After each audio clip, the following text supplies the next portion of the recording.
अरे यहाँ कुर्सी पर बैठ जाइए। गादी आपको गादी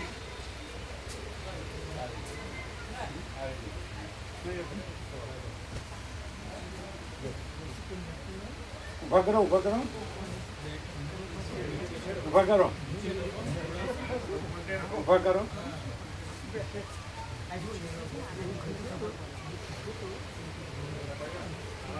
वागे कूचे नहीं।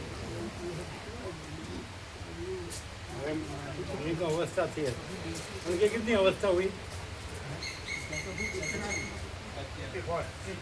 कितने? 84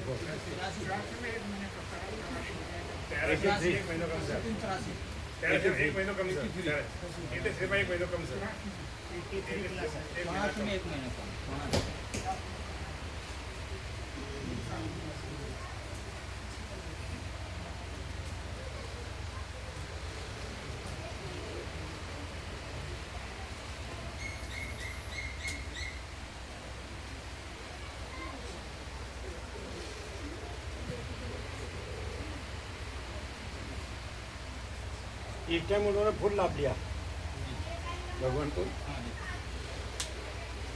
जगराम प्रभु ने फुल लाभ लिया, रेगुलर थे।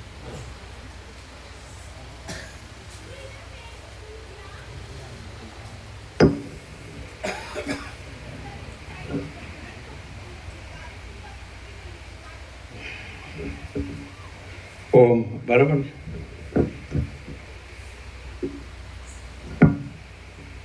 ये देखने का, इसमें सब सारा सार आ गया। ये बड़ा बोर्ड है ना, 17 अक्षर, तो हजारों 17 अक्षर हुए, उसमें ये 17 अक्षर में सारा पूरा आ गया और दूसरा देखने की जरूरत नहीं। और उसी को एक ही 17 अक्षर में देखना है तो ये है यहाँ, ये छोटा गुजराती में लिखा है लेकिन समझ में आया ऐसा है। ओम बराबर।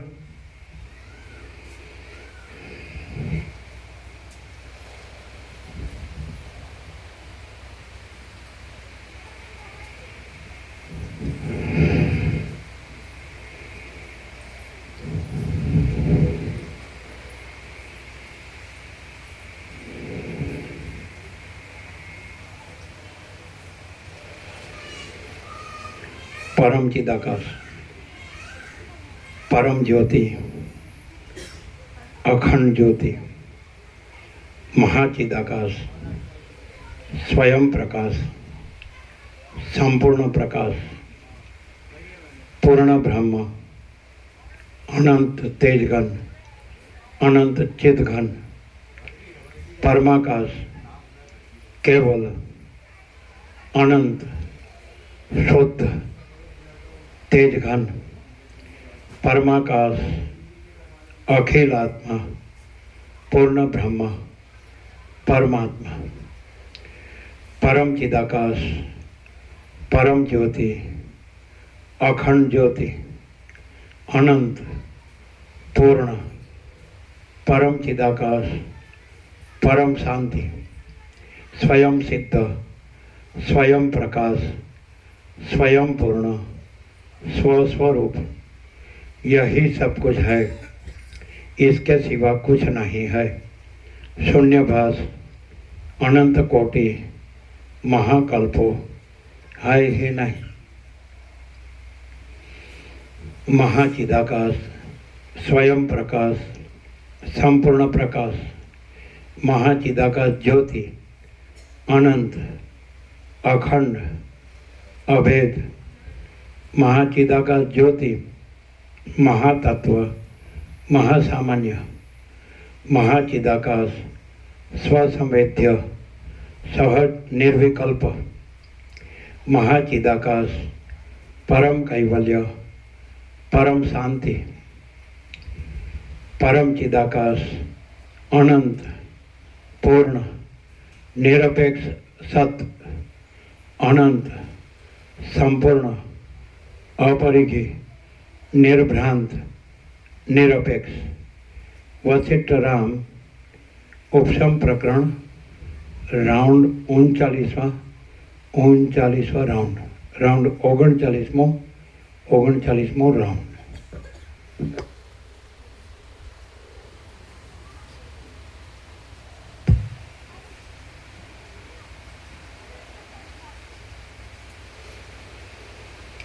આદ્ય પરબ્રહ્મ સદગુરુ દેવ કી જય. ઓમ શ્રી પરમાત્મને નમઃ. શ્રી યોગ વાસિષ્ઠ મહારામાયણ ઉપશમ પ્રકરણ સર્ગ 39મો. વિષ્ણુ ભગવાને પ્રહલાદને ઉપદેશ દીધો. Page number 643, સર્ગ 39મો. આ 39મા સર્ગમાં વિષ્ણુએ દૈત્યોના નગરમાં જઈને શંખના નાદથી પ્રહલાદને જાગૃત કર્યો અને તેને કલ્પ પૂરો થતા સુધી રાજ્ય કરવાની આજ્ઞા કરી. એ કથા કહેવામાં આવશે.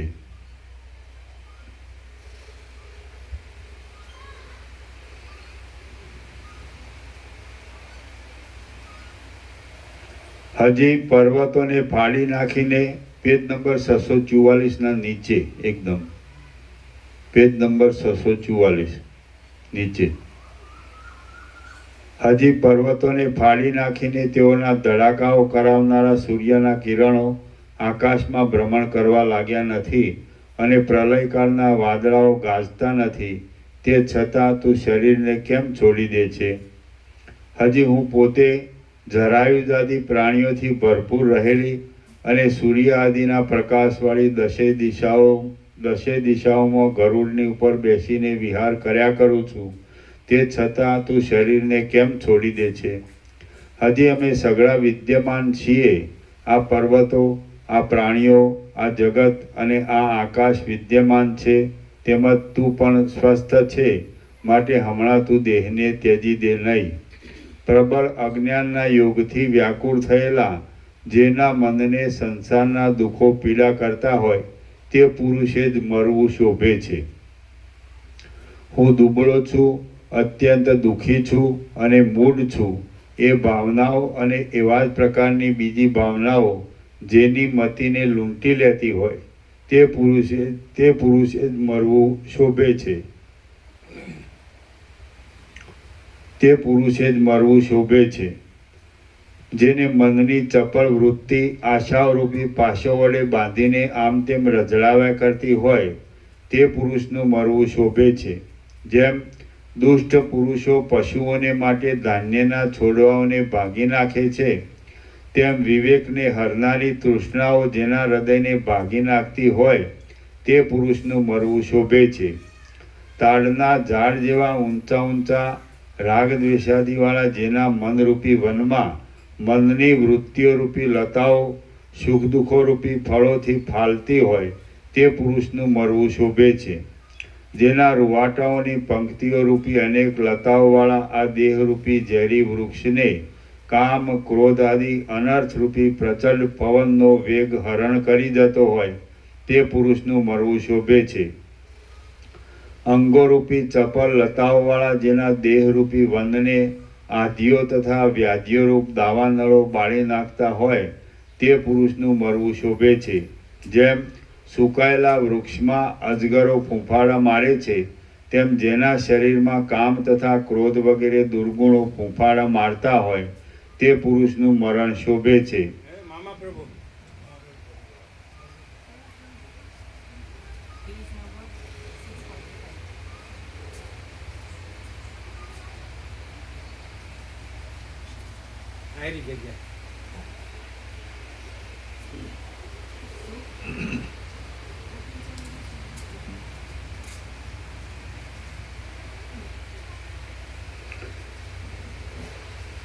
મરણ આવશે ને જગ્યા બરોબર.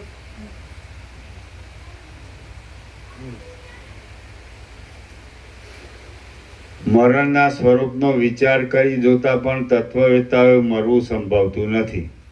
આ દેહનો જે ત્યાગ કરવો તે જ લોકોમાં મરણ કહેવાય છે. પરંતુ દેહ કે જે તત્વવેત્તાની દ્રષ્ટિમાં સાચો પણ નથી અને ખોટો પણ નથી, પરંતુ અનિર્વચનીય છે, તેનો મુદ્દલ સંભવ જ થવું ઘટતો નથી. એટલે પછી સંબંધ વિનાના દેહનો ત્યાગ જ કેમ થાય?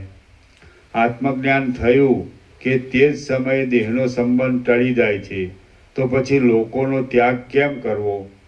યથાર્થ રીતે આત્મતત્વને જોનારા જે જ્ઞાનીની મતિ આત્મતત્વના અનુસંધાનમાંથી ખસતી ન હોય તે પુરુષનું જીવન શોભે છે.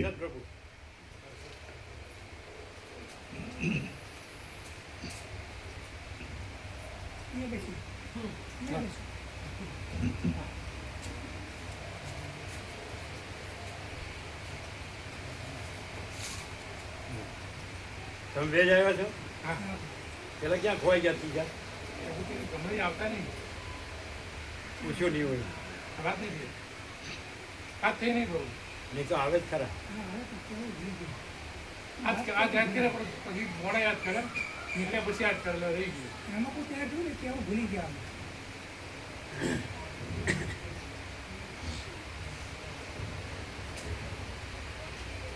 અમે નાનપણમાં કાંઈક ભૂલી જઈએ ને એટલે અમને શું કે બુઝુર્ગ ખબર, ખાવાનું કેમ નથી ભૂલતો એમ કે. ચાલો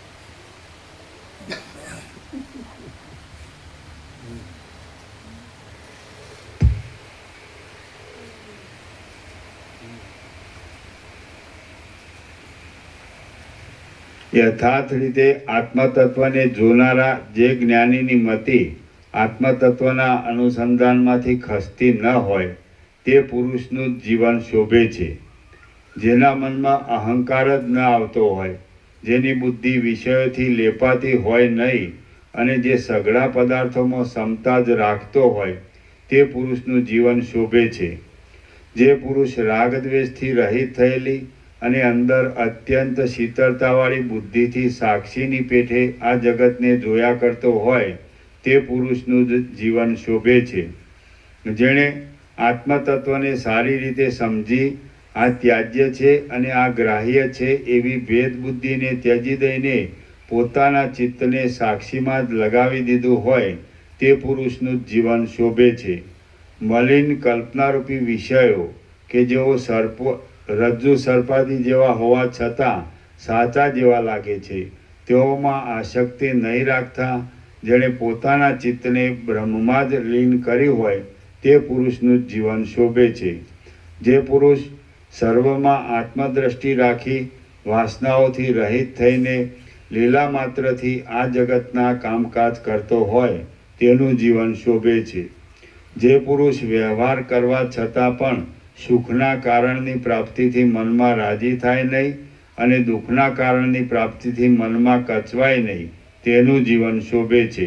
જેમ મીઠા જળવાળા નિર્મળ સરોવરોમાંથી હંસો નીકળ્યા કરે છે તેમ જે સુજનોના સમાગમવાળા નિર્મળ પુરુષમાંથી સદ્ગુણો જ નીકળ્યા કરતા હોય તેનું જીવન શોભે છે. જેનું નામ સાંભળવાથી, જેને જોવાથી અને જેનું સ્મરણ આવવાથી પણ સર્વ લોકો આનંદ પામતા હોય તે પુરુષનું જીવન શોભે છે. જેનું નામ સાંભળવાથી, જેને જોવાથી અને જેનું સ્મરણ આવવાથી પણ સર્વ લોકો આનંદ પામતા હોય તે પુરુષનું જીવન શોભે છે. હે दैत्योના રાજા प्रहलाद, क्या कहा? जिसके नाम सुनने मात्र से, जिसके स्मरण, जिसको देखने मात्र से, जिसका स्मरण आने से सबको आनंद होता है, शांति होती है, उसका जीवन सफल है. ऐसा वशिष्ठ राम को कहते हैं, विष्णु प्रहलाद को कहते हैं. अब तुमको अभी मरने की जरूरत नहीं, तुम तो अभी ब्रह्म रूप है, तो तुम तो अभी अजर अमर है, तो तुमको तो जन्म मृत्यु है ही नहीं, सुख दुख है ही नहीं. मैं तो मेरा तेरा राग द्वेष, बड़ा छोटा भला बड़ा, कोई भेदाभेद नहीं है. तुम तो सब समान ब्रह्म रूप है, अनंत निराकार परब्रह्म आकाश प्रकाश. तो तुम एक कल्प जब तक हो तब तक तुम रहो चिरंजीव. और उससे क्या रहेगा कि सर्वत्र सबकी समानता रहेगी, ऐसा शांति रहेगी. इसलिए तुम्हारे जैसे को जीना वो योग्य है. जो जिसको शांति नहीं, दुख है, उसका मरना योग्य है. तुम तो परम शांति हो, परम आनंद हो, तुमको तो जीने लायक हो, मैं चिरंजीव रहो. ऐसा विष्णु प्रहलाद को कहते हैं. ऐसा जो बोलता है मुझे शांति नहीं ऐसा वैसा, तो वो मरने योग्य है। मुझे दुख है ऐसा वैसा। जितरू तुमको कैसा है? मुझे, मैं ऊपर ऊपर से हंसता हूँ, अंदर से कालूम क्या मालूम क्या होता है। क्या है? कैसा है? શું કહે છે? कहने लायक भी नहीं, सहने लायक भी नहीं, ऐसा कहते हैं। नहीं तो इसमें रहते कैसे फिर? इसमें रहते तो है। तत्वबोध शांति रहती है, फिर तो मरने योग्य नहीं है। प्रकाश तो हजारों मरे, अखंड अविनाशी है, ये सारा प्रकाश ही है, आभास है ही नहीं। ये दृश्य है, ये मैं तुम वही है, ये तो आभास है। लेकिन सबके अंदर सबका यानी माचिदा का सबका शुद्ध स्वरूप है कि नहीं? तो सब हजार अमर अखंड अविनाश है, सब परब्रह्म परमात्मा है।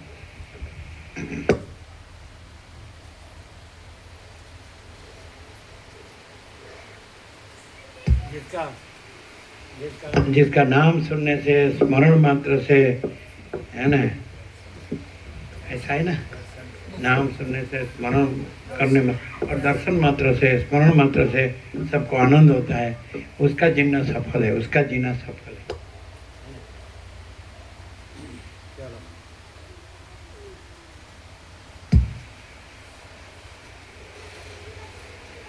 જેનું નામ સાંભળવાથી, જેને જોવાથી અને જેનું સ્મરણ આવવાથી પણ સર્વ લોકો આનંદ પામતા હોય તે પુરુષનું જીવન શોભે છે. હે પ્રહલાદ, હે દૈત્યોના રાજા પ્રહલાદ, જે પુરુષના ઉદયથી જીવોરૂપી ભ્રમરોવાળા સઘળા પ્રાણીઓરૂપી કુમુદો પ્રફુલ્લિત થતા હોય તે પુરુષનું જીવન જ અક્ષય ચંદ્રની પૂર્ણતાની જેમ શોભે છે, બીજાનું નહીં. શ્રી યોગ વાસિષ્ઠ મહારામાયણમાં ઉપશમ પ્રકરણનો નારાયણ વચનોપન્યાસ નામનો સર્ગ 39મો સમાપ્ત. સર્ગ 40મો. વિષ્ણુ ભગવાને પ્રહલાદને જ્ઞાનીનો વ્યવહાર કહ્યો. આ 40મા સર્ગમાં જ્ઞાની કે જે દેહવાળો છતાં પણ દેહથી રહિત છે અને નિર્વિકાર છતાં પણ ક્રિયા કરે છે તે જે રીતે વ્યવહાર કરે છે તે રીતિ કહેવામાં આવશે. વિષ્ણુ ભગવાન બોલ્યા, હે પ્રહલાદ, આ જોવામાં આવતા દેહની જે સ્થિરતા તેને લોકો જીવન કહે છે અને બીજા દેહ લેવાને માટે એક દેહનો જે ત્યાગ તેને લોકો મરણ કહે છે. હે મહાબુદ્ધિમાન પ્રહલાદ, તું તો જીવનથી પણ રહિત છે અને મરણથી પણ રહિત છે. તને મુદ્દલ દેહનો સંબંધ જ નથી, માટે તને મરણ પણ શું છે અને જીવન પણ શું છે? કાંઈ નથી. હે પ્રહલાદ, આવા પુરુષનું જીવવું શોભે છે અને આવા પુરુષનું મરવું શોભે છે. એમ જે મેં તને કહ્યું એ તો જ્ઞાનના અને અજ્ઞાનના ગુણદોષ જણાવવાને માટે કહ્યું છે. હે બ્રહ્મવેત્તા, તું કદી પણ જીવતો નથી અને કદી પણ મરતો નથી. તું દેહમાં રહેલો હોવા છતાં પણ દેહ દ્રષ્ટિથી રહિત છે. માટે જેમ વાયુ આકાશમાં રહેલો છતાં પણ આકાશના સંબંધ વિનાનો હોવાને લીધે આકાશથી અલગ જ છે, તેમ તું દેહથી અલગ જ છે. જેમ જેમ આકાશ ઝાડની ઊંચાઈને રોકતું નથી, તેથી ઝાડની ઊંચાઈના કારણરૂપ કહેવાય છે, તેમ તું દેહાદિકને કાંઈ અડચણ કરતો નથી, તેથી દેહના કારણરૂપ કહેવાય છે. દેહમાં થતા શીત, ઉષ્ણ આદિ સ્પર્શો તારી સત્તાથી જ જણાય છે, માટે તું દેહમાં છે પણ ખરો અને દેહનો તને કાંઈ સંબંધ નથી, માટે તું દેહમાં નથી પણ ખરો. આત્મતત્વ જાણવામાં આવતા દેહ મિથ્યા જ થઈ જાય છે, માટે જ્ઞાનીઓનો દેહ છે જ ક્યાં? સ્વપ્ન દૂર થઈ ગયા પછી સ્વપ્ન સંબંધી દેહનું રહેવું સંભવતું જ નથી. આ એક જે તારું દેશ કાળ આદિ માપમાં આવેલું શરીર છે તે તો અજ્ઞાનીઓની દ્રષ્ટિથી જ છે, જ્ઞાનીઓની દ્રષ્ટિથી નથી. જેની બુદ્ધિ બ્રહ્માકાર થઈ ગઈ છે એવો તું સર્વદા સર્વરૂપ છે અને પ્રકાશ સ્વરૂપ ચૈતન્ય જ છે, માટે કયો પદાર્થ તારા દેહરૂપ નથી અને કયો પદાર્થ તારા દેહરૂપ છે કે જેને તું ત્યજી દે કે ગ્રહણ કરે? સર્વ પદાર્થો તારા દેહરૂપ છે અને કોઈ પણ પદાર્થ તારા દેહરૂપ નથી. માટે કોઈનો સ્વીકાર કે કોઈનો ત્યાગ તારાથી થાય એમ છે જ નહીં. મલ્યાચલનો પવન વાય કે પ્રલયકાળનો પવન વાય, પણ આત્મા કે જે પ્રિયથી તથા અપ્રિયથી રહિત છે તેને તેઓથી સુખ કે દુઃખ કશું પ્રાપ્ત થાય એમ છે? પર્વતો ઉથલી પડવા લાગ્યા હોય, પ્રલયકાળના અગ્નિઓ બાળવા લાગ્યા હોય અને ઉત્પાતના પવનો વાતા હોય, તો પણ જ્ઞાની પોતાના સ્વરૂપમાં જ રહે છે. સઘળા પદાર્થો વિદ્યમાન હોય અથવા સઘળા પદાર્થો જતા રહે, અથવા સઘળા પદાર્થો નષ્ટ થઈ જાય અથવા સઘળા પદાર્થો વધે, તો પણ તેથી જ્ઞાનીને શું થઈ જાય એમ છે? કશું થાય એમ નથી. કેમ કે જ્ઞાની તો પોતાના સ્વરૂપમાં જ રહે છે. આ દેહ નાશ પામે તો પણ આત્મા નાશ પામતો નથી. આ દેહ વૃદ્ધિ પામે તો પણ આત્મા વૃદ્ધિ પામતો નથી. અને આ દેહની ગતિ થતાં પણ આત્મા ગતિ કરતો નથી.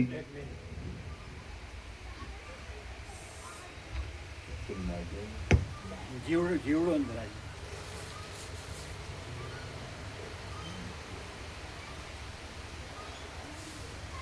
લાઈટમાં જીવાત આવે ને,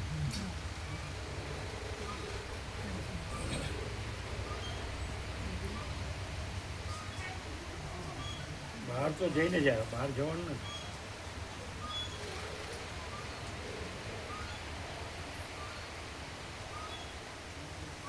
ચલો પડો.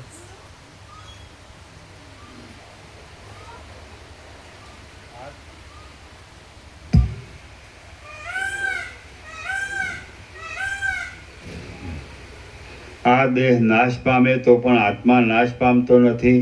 આ દેહ વૃદ્ધિ પામે તો પણ આત્મા વૃદ્ધિ પામતો નથી. અને આ દેહની ગતિ થતાં પણ આત્મા ગતિ કરતો નથી. હું દેહનો છું અને દેહ મારો છે એવા પ્રકારનો ચિત્તનો ભ્રમ નષ્ટ થઈ ગયા પછી હું ત્યાગ કરું છું અને હું ત્યાગ કરતો નથી એવી ખોટી કલ્પના ઉદય પામે કે, હે પ્રહલાદ, હું આ કામ કરીને આ કામ કરીશ અને આ વસ્તુને ત્યજી દઈને આ વસ્તુને ત્યજી દઈશ, એવી રીતના સંકલ્પો તત્વવેત્તાઓને હોતા જ નથી. અકર્તાપણાને પામેલા તત્વજ્ઞાનીઓ સઘળું કરતા હોય તો પણ કશું કરતા નથી. તત્વજ્ઞાનીને હું અકર્તા છું એવો દ્રઢ નિશ્ચય હોય છે. તેથી તેઓને કદી પણ કર્તાપણાનો સંબંધ હોતો નથી.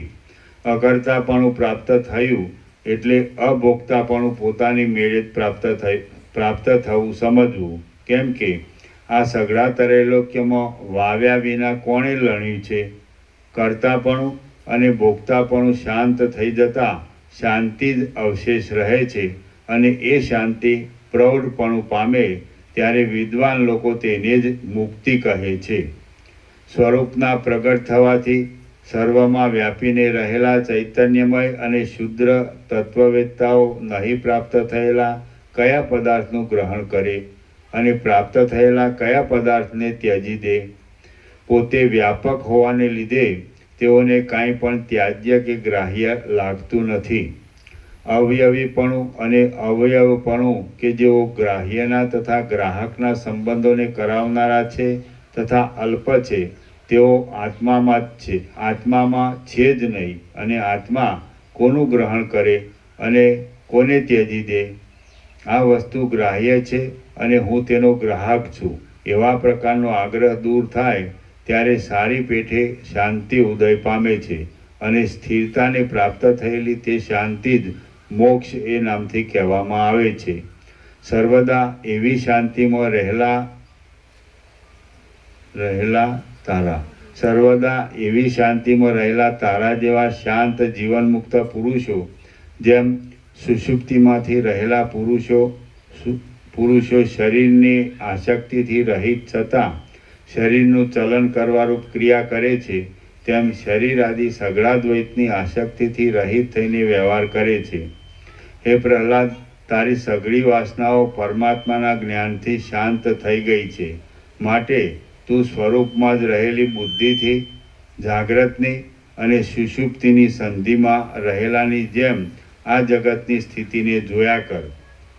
જેઓનું ચિત્ત આત્મામાં જ રહેલું હોય છે એવા અને આત્મામાં રસાયણના જેવી તૃપ્તિને પામેલા છે તે પુરુષો અવિચારથી રમણીય લાગતા અનાત્મ પદાર્થોમાં રુચિ કરતા નથી, અને દુઃખો કે જેઓ કદી પણ આત્માનો સ્પર્શ કરતા નથી તેઓથી ઉદ્વેગ પામતા નથી. જેમ દર્પણો આવી પડેલા પ્રતિબિંબોને કોઈ જાતની સ્પૃહા વિના જ સ્વીકારી લે છે, તેમ જીવનમુક્ત પુરુષો આવી પડેલા વ્યવહાર સંબંધી કાર્યોને આસક્તિ વિના જ સ્વીકારી લે છે. સ્વસ્થ રહીને પોતાના સ્વરૂપની સ્થિતિમાં જાગનારા અને સંસારની સ્થિતિમાં સૂતેલા જ્ઞાની પુરુષો જેમ ભર ઊંઘમાં સૂતેલા બાળકો હાથ પગ હલાવે છે તેમ સંસાર સંબંધી ક્રિયાઓ કર્યા કરે છે. હે મહાત્મા, પોતાની અંદર પરમાત્માના પદને પામેલો તું બ્રહ્માનો આ એક દિવસ પૂરો થતાં સુધી અહીં જ ગુણોવાળી રાજ્યલક્ષ્મીને ભોગવીને પછી અખંડ પદને પ્રાપ્ત કર. શ્રી યોગ વાસિષ્ઠ મહારામાયણમાં ઉપશમ પ્રકરણનો પ્રહલાદ બોધન નામનો સર્ગ 40મો સમાપ્ત. સર્ગ 41મો. પ્રહલાદે વિષ્ણુની આજ્ઞા સ્વીકારી અને વિષ્ણુએ પ્રહલાદનો અભિષેક કર્યો. આ 41મા સર્ગમાં પ્રહલાદે વિષ્ણુની આજ્ઞાનો સ્વીકાર કરીને વિષ્ણુની પૂજા કરી અને તે પછી વિષ્ણુએ પ્રહલાદનો રાજ્યાભિષેક કરીને વરદાન આપ્યા એ કથા કહેવામાં આવશે. વશિષ્ઠ બોલ્યા, હે રામ, સૃષ્ટિના સમયમાં ત્રૈલોક્યરૂપી અદ્ભુત પદાર્થને બતાવનારા અને જગતરૂપી રત્નોના નિવાસરૂપ વિષ્ણુએ ચાંદની જેવી શીતળ વાણીથી એ પ્રમાણે આજ્ઞા કરતો પ્રફુલ્લ નેત્રકમળવાળા એ ધીર પ્રહલાદે વિષ્ણુનો સઘળો અભિપ્રાય મનમાં લઈને આનંદથી નીચે પ્રમાણે વચન કહ્યું. પ્રહલાદ બોલ્યો, હે દેવ, રાજ્ય સંબંધી હિત અહિતોના વિચારથી અને સેંકડો કાર્યોથી થાકી ગયેલો હું ક્ષણ માત્ર શાંતિ પામ્યો હતો. હે મહારાજ, આપની કૃપાથી મને સારી પેઠે સ્વરૂપમાં સ્થિતિ પ્રાપ્ત થઈ છે. હું મારા સ્વરૂપે કરી સમાધિમાં અને અસમાધિમાં પણ સર્વદા સમાન છું. હે મોટા દેવ, આપને મેં અખંડાકાર વૃત્તિથી હૃદયાકાશની અંદર ઘણીવાર સુધી જોયા છે અને આપે મારા ઉત્તમ ભાગ્યને લીધે પાછું આ બહાર પણ દર્શન દીધું. હે પ્રભુ, જેમ આકાશ નિર્મળ આકાશમાં જ રહે તેમ સઘળા સંકલ્પોથી રહિત અને અંત વિનાની બ્રહ્મ દ્રષ્ટિમાં હું રહ્યો હતો. હું કાંઈ શોકથી, મોહથી, વૈરાગ્યના ચિંતવનથી, દેહનો ત્યાગ કરવાની ઈચ્છાથી કે સંસારના ભયથી સમાધિમાં રહ્યો હતો એમ નથી, પણ હું તો કેવળ પોતાની મેળે ઉઠેલા નિર્મળ વિચારથી જ વિસ્તીર્ણ પવિત્ર પદમાં રહ્યો હતો. એ નિર્મળ પદ એક જ છે, માટે તેમાં શોક પણ ક્યાંથી હોય, હાનિ પણ ક્યાંથી હોય, દેહ પણ ક્યાંથી હોય, સંસાર પણ ક્યાંથી હોય, ભય પણ ક્યાંથી હોય, અને ભય જ નહીં હોવાને લીધે ભયથી રક્ષણ પણ ક્યાંથી જ હોય. એ નિર્મળ પદમાં મારી સ્થિતિ થઈ હતી એ પણ કહેવા માત્ર જ છે, કારણ કે હું તેથી ભિન્ન જ નથી. હે ઈશ્વર, હાય, હું સંસારની ખડપડથી કાયર થઈ ગયો છું, માટે સંસારનો ત્યાગ કરું. એવી ચિંતા કે જે હર્ષને, શોકને તથા બીજા પણ ભય આદિ વિકારોને આપનારી છે તે તો અજ્ઞાનીઓને જ થવી સંભવે. દેહ ન હોય તો કોઈ પણ દુઃખ ન હોય. જે દુઃખો છે તે દેહના હોવાથી જ છે. એવી ચિંતારૂપી ઝેરી નાગણ પણ મૂર્ખને જ કરડે એમ હું ધારું છું. આ સુખ છે, આ દુઃખ છે, આ વસ્તુ મને નથી અને આ વસ્તુ મને છે, એવી રીતે હિલોળા લેતું ચિત્ત મૂળ પુરુષને જ દુઃખી કરે છે, પણ પંડિતને દુઃખી કરતું નથી.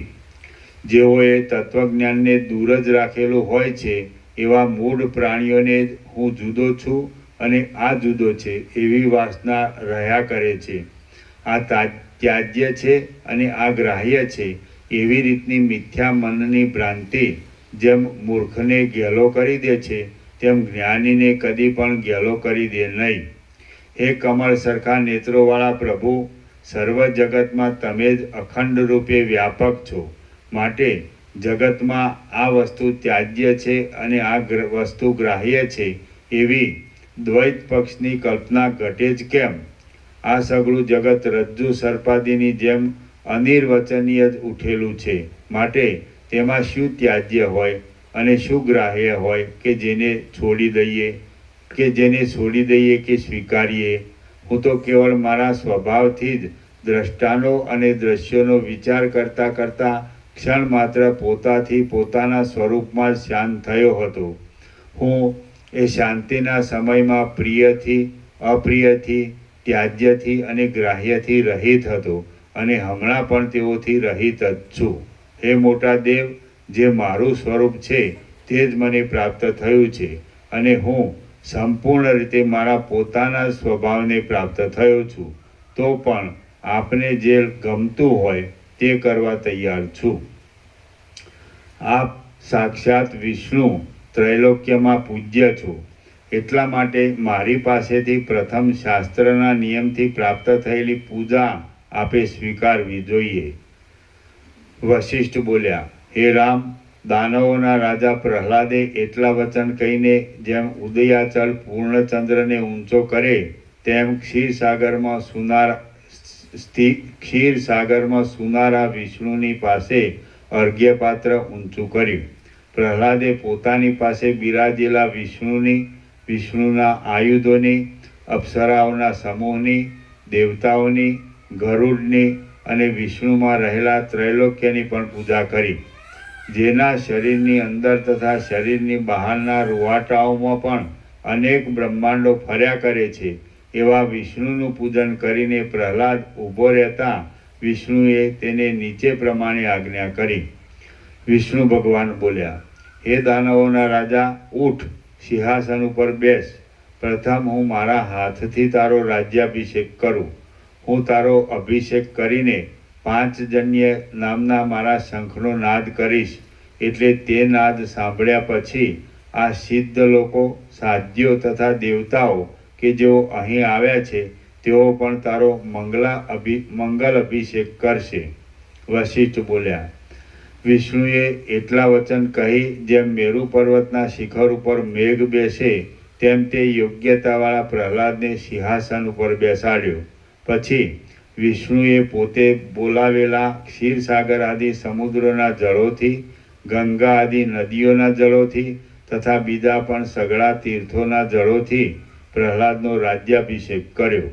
તે પછી સઘળા બ્રહ્મર્ષિઓને, સઘળા સિદ્ધ લોકોના સમૂહોને, વિદ્યાધરોને તથા લોકપાલોને પોતાની સાથે રાખીને પ્રહલાદનો ફરીવાર પણ અભિષેક કર્યો.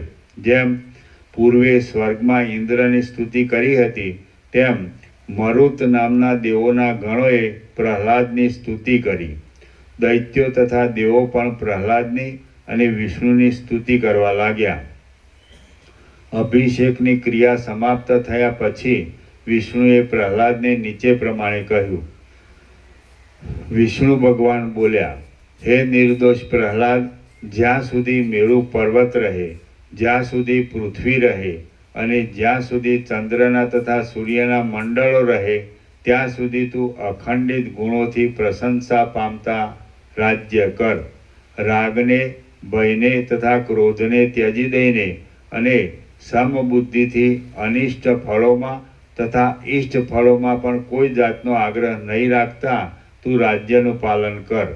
તે બ્રહ્માનંદનું સુખ જોયેલું છે તો પણ આ વૈભવોથી ભરપૂર રાજ્યમાં કોઈ પ્રકારની અરુચિ કરવી નહીં અને સ્વર્ગલોકમાં તથા મનુષ્યલોકમાં કોઈ પણ જાતની ખટપટ ઉઠે એમ કરવું નહીં.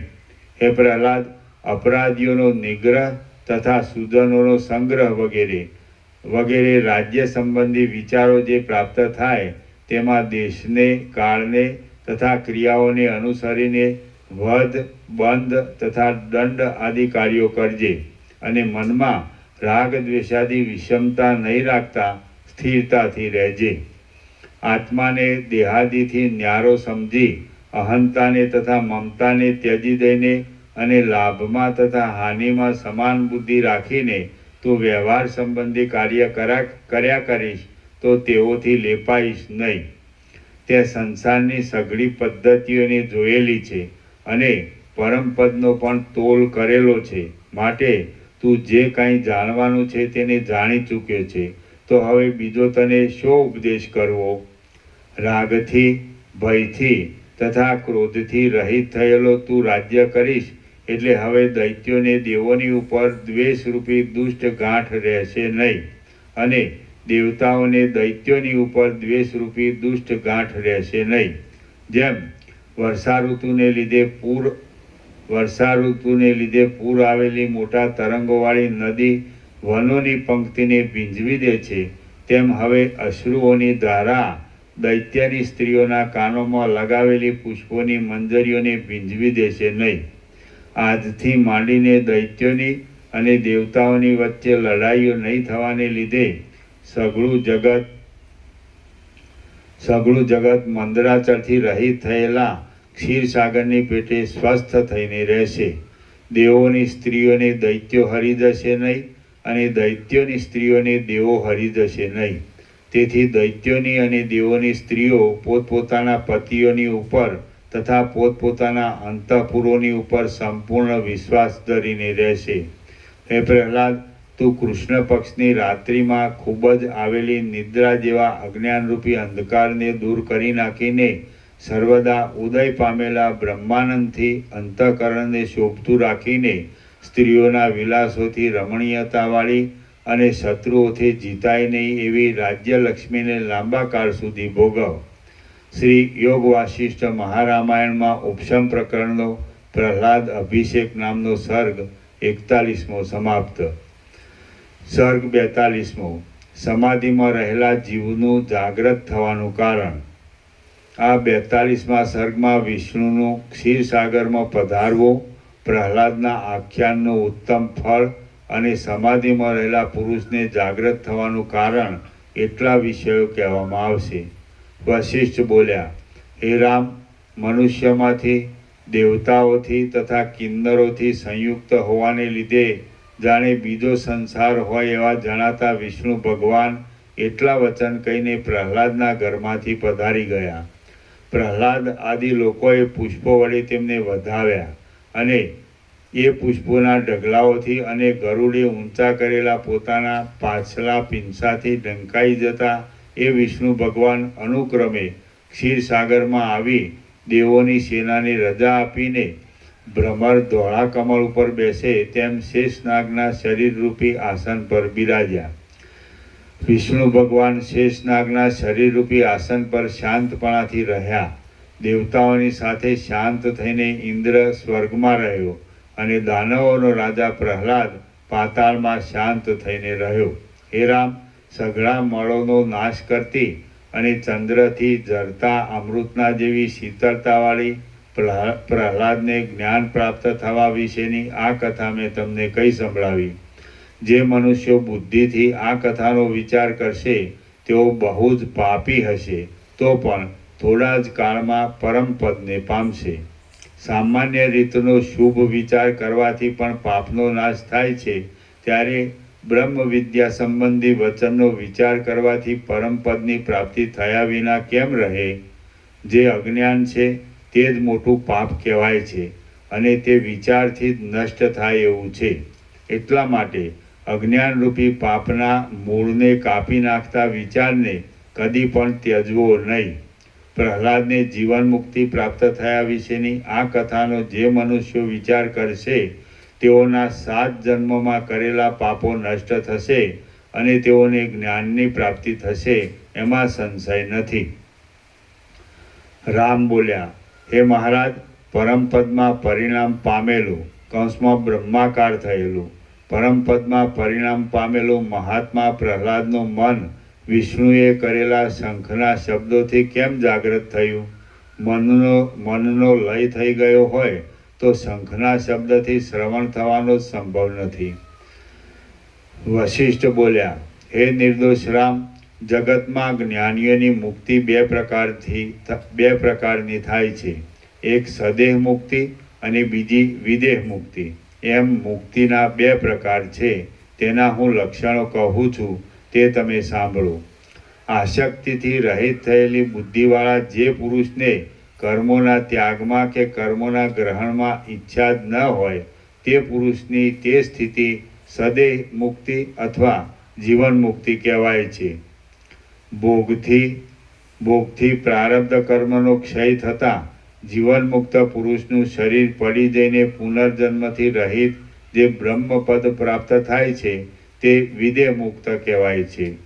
વિદેહ મુક્તિને પ્રાપ્ત થયેલા પુરુષો કોઈના જોવામાં આવતા નથી.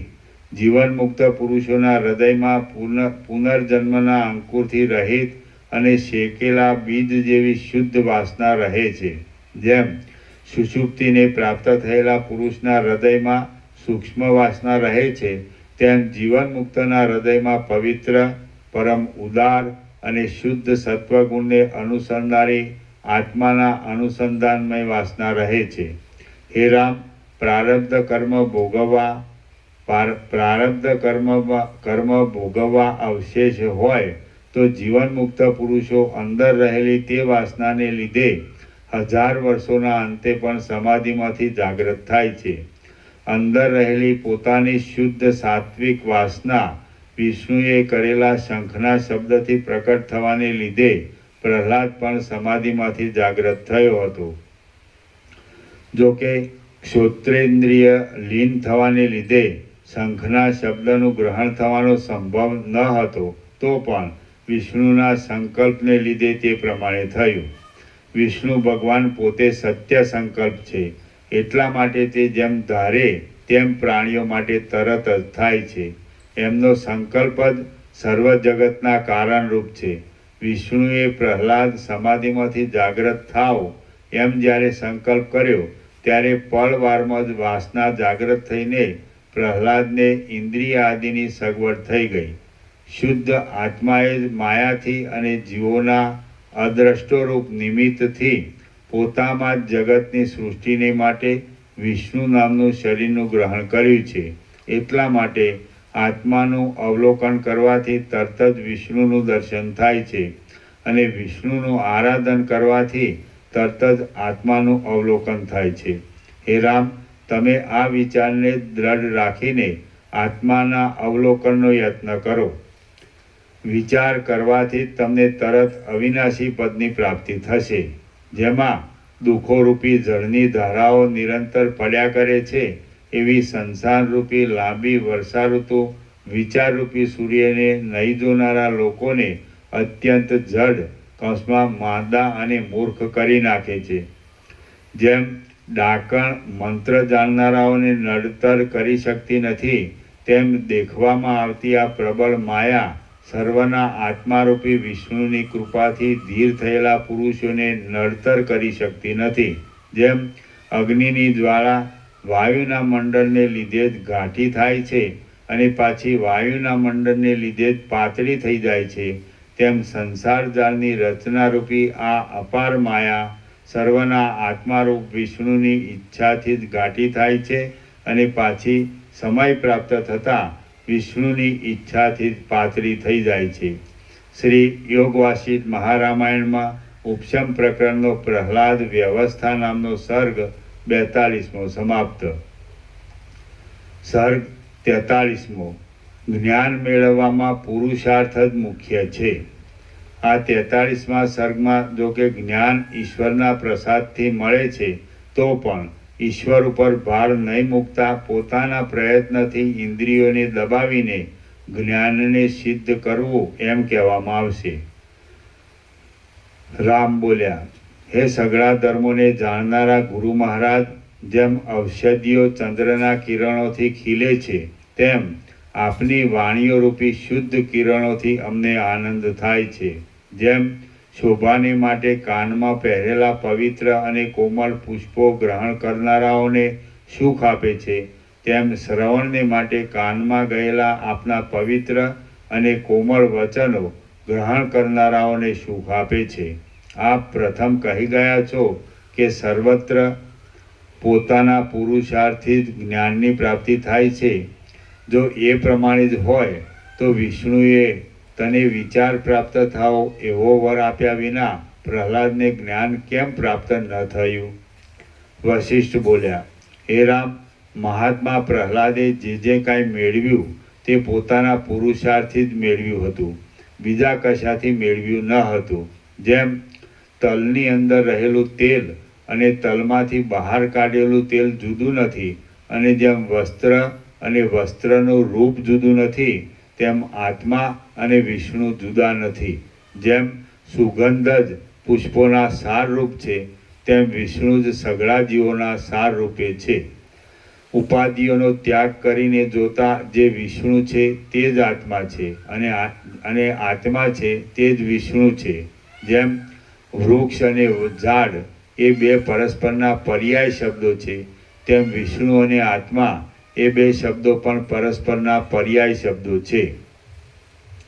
પ્રહલાદને પ્રહલાદના આત્માએ પોતે પોતાની મેળે પોતાની જ ઉત્તમ શક્તિથી વિષ્ણુની ભક્તિમાં જોડ્યો હતો.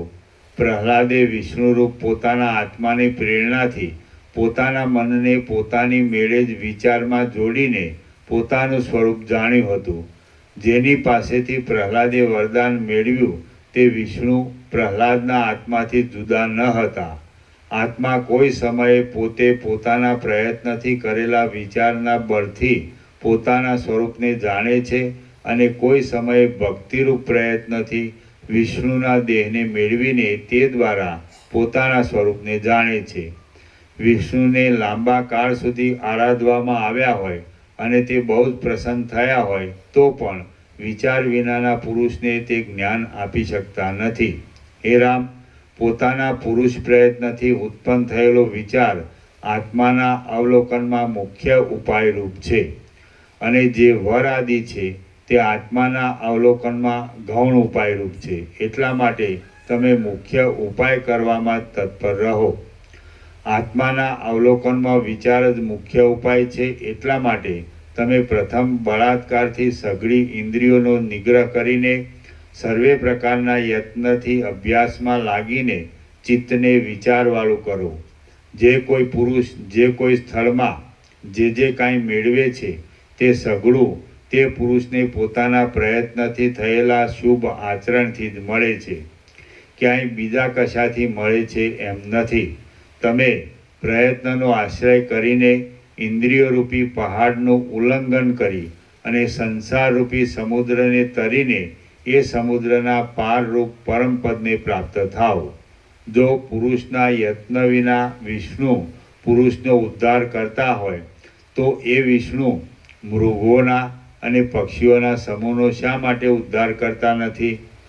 જો ગુરુ શિષ્યના પ્રયત્ન વિના તે મૂર્ખ શિષ્યનો ઉદ્ધાર કરી શકતો હોય તો એ ગુરુ પોતાના ગરીબ ઊંટનો અને બળદનો ઉદ્ધાર કેમ કરતો નથી? પરમ પુરુષાર્થરૂપી આત્મજ્ઞાન કંઈ વિષ્ણુથી, ગુરુથી કે ધનથી મળતું નથી. જે કંઈ આત્મજ્ઞાન મળે છે તે પોતાના યત્ન વડે પોતાના મનને દબાવવાથી મળે છે, એટલે પોતાના આત્માથી જ મળે છે એમ સમજો. ઇન્દ્રિયરૂપી સર્પોને દબાવીને અભ્યાસથી તથા વૈરાગ્યથી યુક્ત કરેલા પોતાના આત્માથી જે ફળ પ્રાપ્ત થાય છે તે ફળ ત્રૈલોક્યમાં રખડવાથી પણ પ્રાપ્ત થતું નથી. તમે પોતે પોતાનું જ આરાધન કરો, પોતાનું જ પૂજન કરો અને પોતાથી પોતાનું અવલોકન કરીને પોતે પોતાનામાં જ રહો. વિષ્ણુની ભક્તિ તો વેદાંત શાસ્ત્રોથી, ઇન્દ્રિયોનો નિગ્રહ કરવા આદિ પ્રયત્નથી અને વિચારોથી દૂર નાસનારા લોકોને સારા માર્ગમાં લઈ જવા માટે કલ્પેલી છે. અભ્યાસ કરવો અને યત્ન કર્યા કરવો એ જ આત્માના અવલોકનનો મુખ્ય ઉપાય કહેવામાં આવે છે. એ મુખ્ય ઉપાય ન બની શકે તો પછી ઈષ્ટદેવના પૂજનરૂપ ગૌણ ઉપાય પકડવો. જો ઇન્દ્રિયોનો નિગ્રહ થઈ ગયો હોય તો પછી પૂજનોથી કયું ફળ મેળવવાનું છે? અને જો ઇન્દ્રિયોનો નિગ્રહ ન જ થાય તો પણ પૂજનોથી કયું ફળ મેળવવાનું છે? કશું નથી. વિચાર અને ઉપશમ વિના પૂર્ણાનંદ આત્મા પ્રાપ્ત થતો નથી, અને જેને વિચાર તથા ઉપશમ ન હોય તેનું ઈશ્વરથી પણ હિત કરી શકાતું નથી. હે રામ, તમે વિચારથી તથા ઉપશમથી યુક્ત રહીને પોતાના ચિત્તનું જ આરાધન કરો. જો ચિત્ત નિર્મળ થયું હોય તો તમે નિર્મળ દશાવાળા છો, અને જો ચિત્ત નિર્મળ ન થયું હોય તો તમે જંગલી ગધેડા જેવી દશાવાળા છો. જેમ વિષ્ણુ આદિ દેવતાઓની નમ્રતાપૂર્વક પ્રાર્થના કરવામાં આવે છે, તેમ પોતાના ચિત્તની જ નમ્રતાપૂર્વક પ્રાર્થના શા માટે કરવામાં આવતી નથી?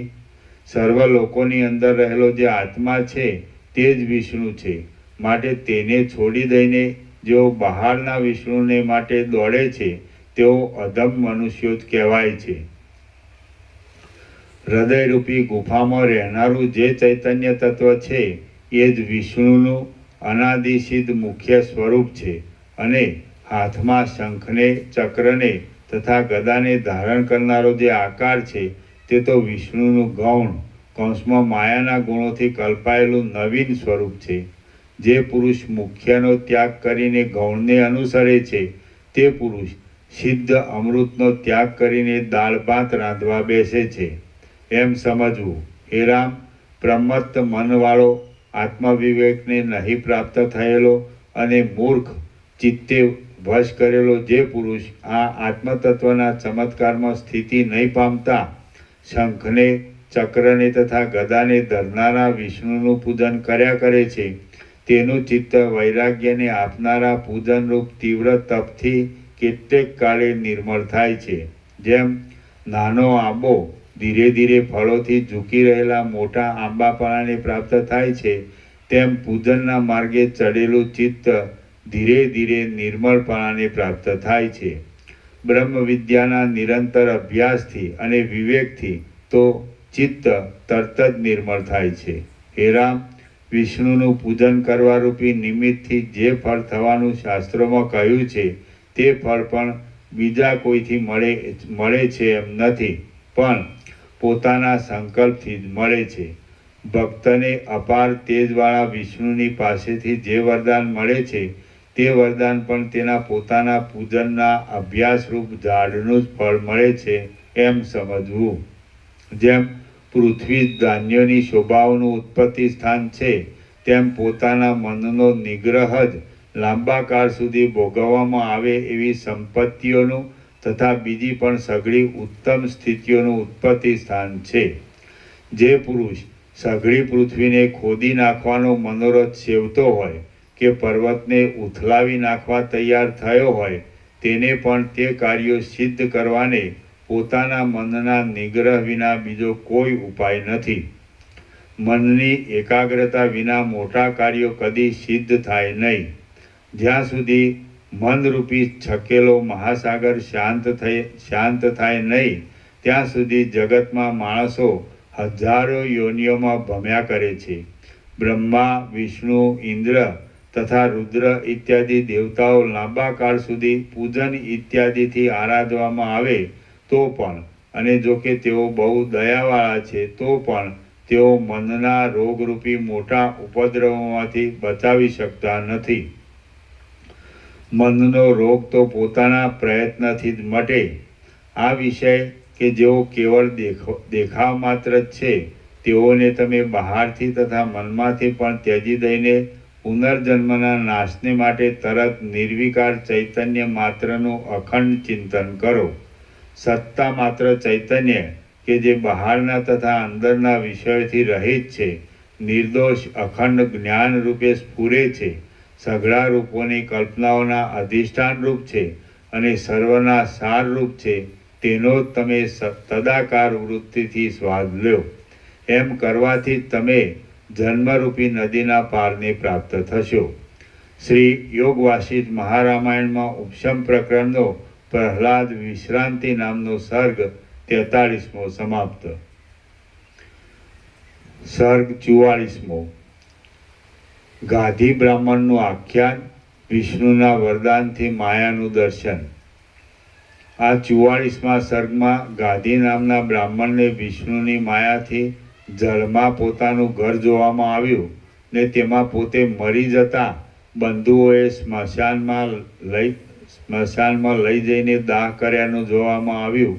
એ કથા કહેવામાં આવશે. વશિષ્ઠ બોલ્યા, હે રામ, અપાર ભ્રાંતિઓને ઉત્પન્ન કરનારી આ સંસાર નામની માયા પોતાના ચિત્તને જીતવાથી જ નાશ પામે છે, બીજા કોઈ પ્રકારથી નાશ પામે એમ નથી. આ જગતરૂપી માયાના પ્રપંચની વિચિત્રતા સમજાવવા માટે હું એક ઇતિહાસ કહું છું, તે તમે સાવધાન મનથી સાંભળો. જેમ મેરુ પર્વતની ઉપર રત્નોના સમૂહના સ્થાનરૂપ કલ્પવૃક્ષોનું વન છે, તેમ આ પૃથ્વી પર રત્નોના સમૂહના સ્થાનરૂપ એક કોસલ નામનો દેશ છે. એ દેશમાં વેદવિદ્યામાં અત્યંત નિપુણ, બુદ્ધિમાન અને જાણે બીજા ધર્મનું શરીર હોય એવો ગુણવાન ગાધી નામનો કોઈ બ્રાહ્મણ હતો. જેમ વાદળા આદિના લેપ વિનાના નિર્મળ આકાશથી ભુવન શોભે છે, તેમ બાલ્યાવસ્થાથી માંડીને વૈરાગ્ય વડે જોડાયેલા ચિત્તથી તે બ્રાહ્મણ શોભતો હતો. એ ગાધી બ્રાહ્મણ પોતાના ચિત્તમાં કોઈ ઈષ્ટ કાર્યનો નિશ્ચય કરી બંધુઓના સમૂહમાંથી નીકળીને તપ કરવા સારું વનમાં ગયો.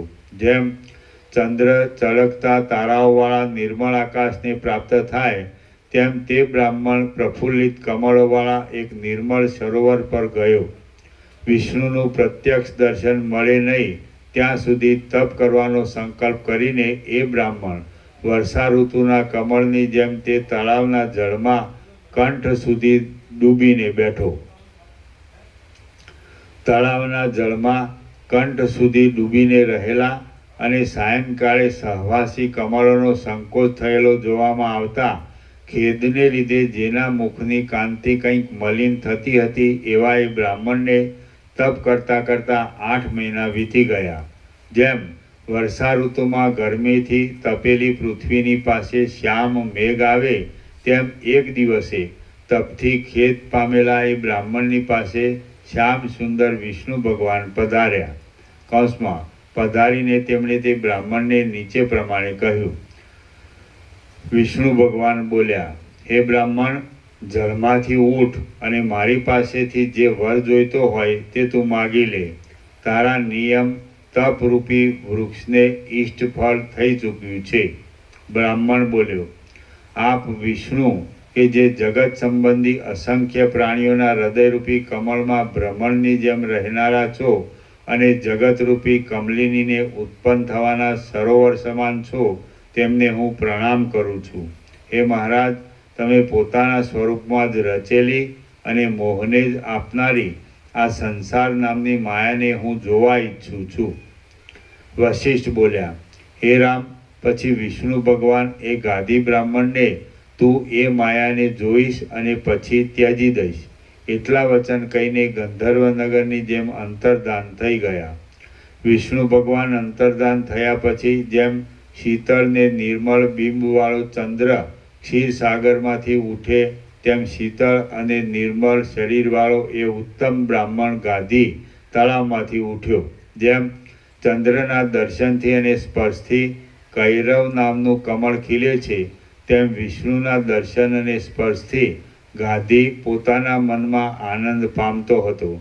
વિષ્ણુના દર્શનથી આનંદ પામેલા એ બ્રાહ્મણને તે પછી તપ તથા વેદાધ્યન આદિ બ્રાહ્મણ જાતિના કર્મો કરતાં કરતાં તે વનમાં કેટલાયક દિવસો વ્યતીત થઈ ગયા. જેમ બ્રહ્મા વિષ્ણુના વચનનું મનમાં ચિંતન કર્યા કરે છે, તેમ વિષ્ણુના મનનું મનમાં ચિંતન કરતો એ બ્રાહ્મણ એક દિવસ પ્રફુલ્લિત કમળોવાળા એ મનનું નહીં, વચનનું.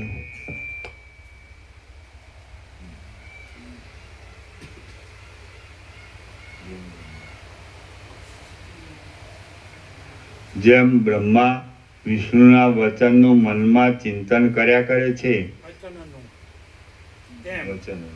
હા.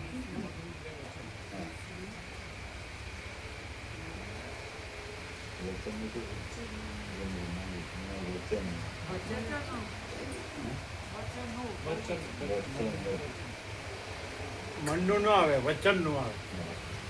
ઉપરથી પ્રાસ મેળવો તોય ખ્યાલ આવે.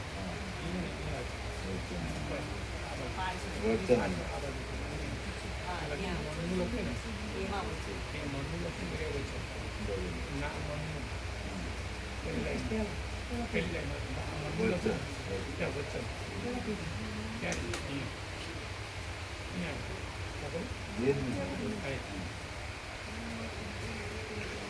જેમ બ્રહ્મા વિષ્ણુના વચનનું ચિંતન કર્યા કરે છે તેમ વિષ્ણુના વચનનું ચિંતન કરતો એ બ્રાહ્મણ એક દિવસ પ્રફુલ્લિત કમળોવાળા એ સરોવરમાં સ્નાન કરવા લાગ્યો. સ્નાન વિધિ કરતાં તેણે સઘળા પાપોનો વિનાશ કરવાને માટે કસ્મમાં અગમર્ષણ કરવા માટે જળમાં દર્ભ વડે કુંડાળું કર્યું. હવે જળની અંદર ડૂબકી દઈ ધ્યાનના મંત્રોનું સ્મરણ કરવાના સમયમાં તે મંત્રોને ભૂલી જઈ બુદ્ધિનો પ્રસાર વિપરીત થઈ જતા તે બ્રાહ્મણે જળમાં પોતાનું ઘર દીઠું અને તે ઘરમાં પોતાના શરીરને મૂયેલું તથા જેને માટે સંબંધીઓ શોક કરવા લાગ્યા હતા એવું દીઠું. એ શરીર જેમ વાયુના વેગથી ગુફાની અંદર ઝાડ પડેલું હોય તેમ તે ઘરની અંદર પડ્યું હતું.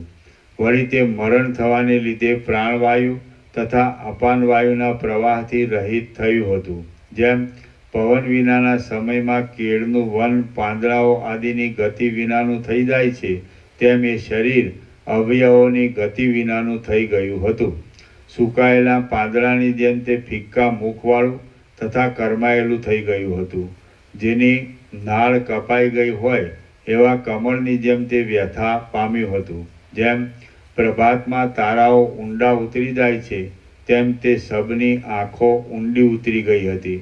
જેમ વૃષ્ટિ રોકાઈ જતાં ગામડું ચારે બાજુ ધૂળથી ધૂસર થઈ જાય છે તેમ એ સબ ચારે બાજુ ઉડેલી ધૂળથી ખરડાઈ રહ્યું હતું.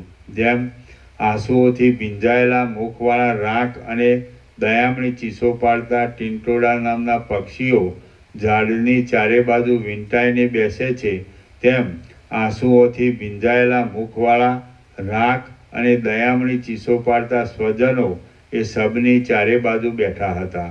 સૌભાગ્ય તૂટવાને લીધે વહ્યા જતા આંસુઓથી વિકળ મુખવાળી અને તેથી જાણે પાળ તૂટવાને લીધે વહ્યા જતા પાણીથી તણાઈ જતા કમળવાળી કમલીની હોય એવી લાગતી સ્ત્રી એ સબના પગમાં પડી હતી. બૂમો પાડીને હાય રે કરતી અને લાંબા સ્વરથી વિલાપો કરવા લાગેલી માં એ સબની નવા વાળવાળી દાઢીને પકડી બેઠી હતી.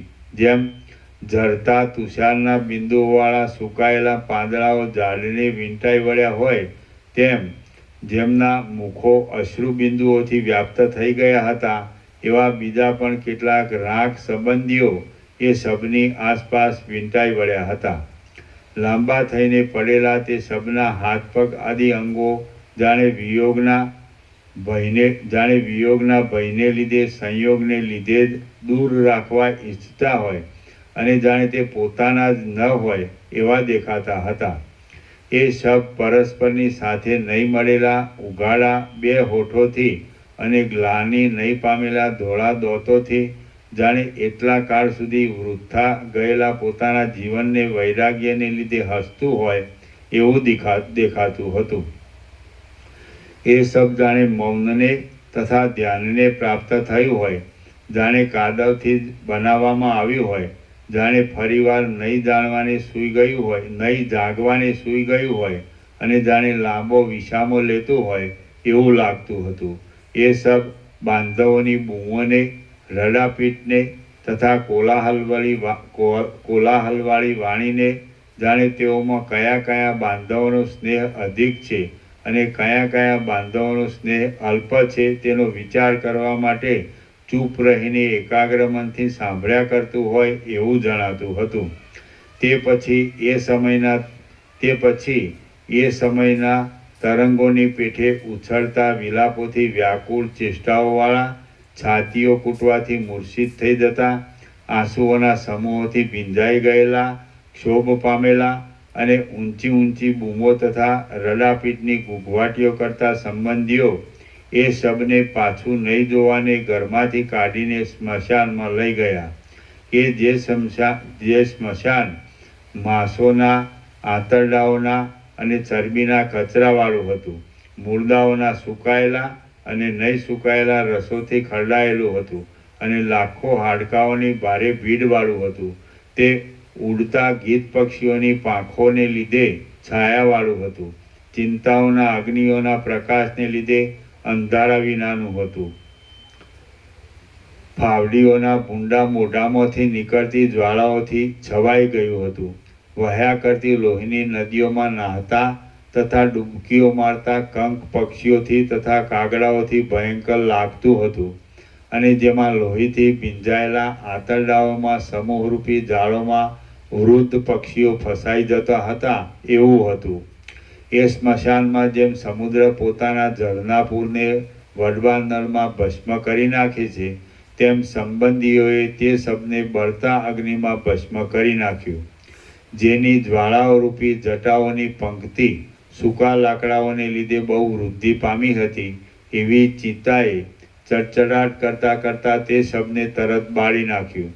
અત્યંત ઉઠતી કડકડાટીઓથી અને દુર્ગંધોથી વાદળાઓના સમૂહને પણ વ્યાપ્ત કરી દેનારા અગ્નિએ જેમાંથી જાડા જાડા માંસના રસો ઝર્યા કરતા હતા એવા હાડકાને જેમ હાથી પોલા વાંસોને ચૂર્ણ કરી નાખે તેમ ચારે બાજુથી ચૂર્ણ કરી નાખ્યો.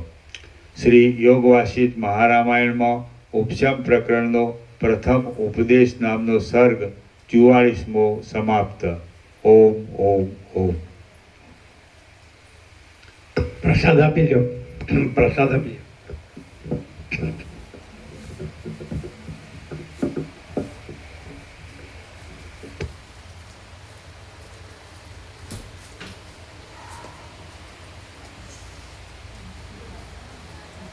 यहाँ से सीधे नानक रोड सबको प्रसाद में ले जाना है, बाद में विश्राम में जाना है ना, फिर जाना और आना ऐसा ना हो. पहले सब यहाँ से भोजन प्रसाद पाले, बाद में अपने अपने विश्राम में जाए, है ना, तो आना जाना ना पड़े. अभी सीधा प्रसाद में जाए, तैयारी है ना. हाँ, तो सिर्फ और भोजन प्रसाद फूल देना सबको, वहीं सब बैठ जाएंगे एक साथ. वहाँ लाइट है.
બધું ઢાંકી દો.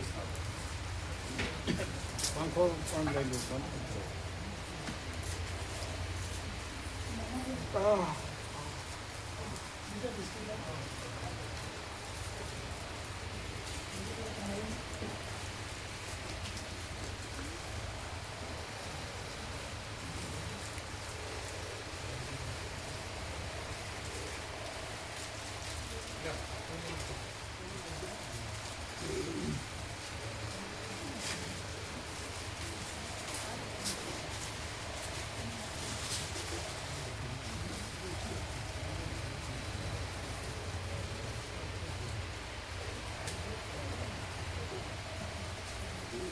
फूल प्रसाद आप दो, सबको फूल देना प्रसाद.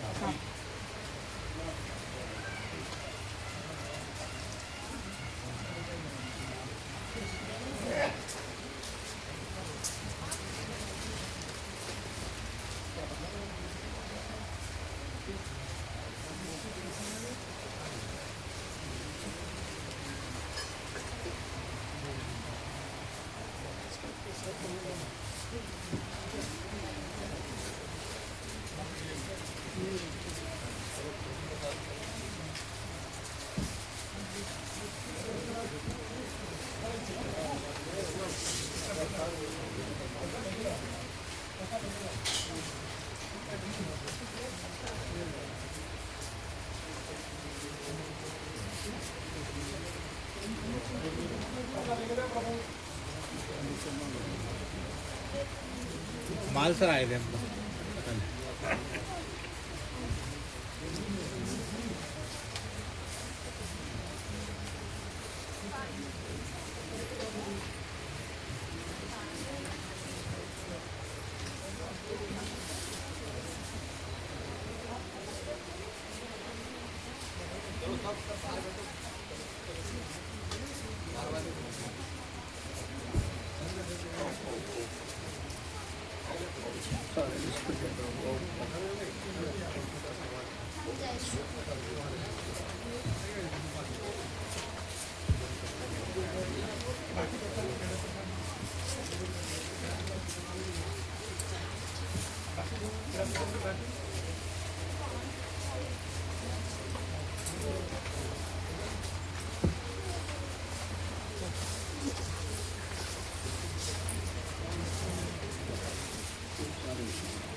ખોલ નાખો પંખો.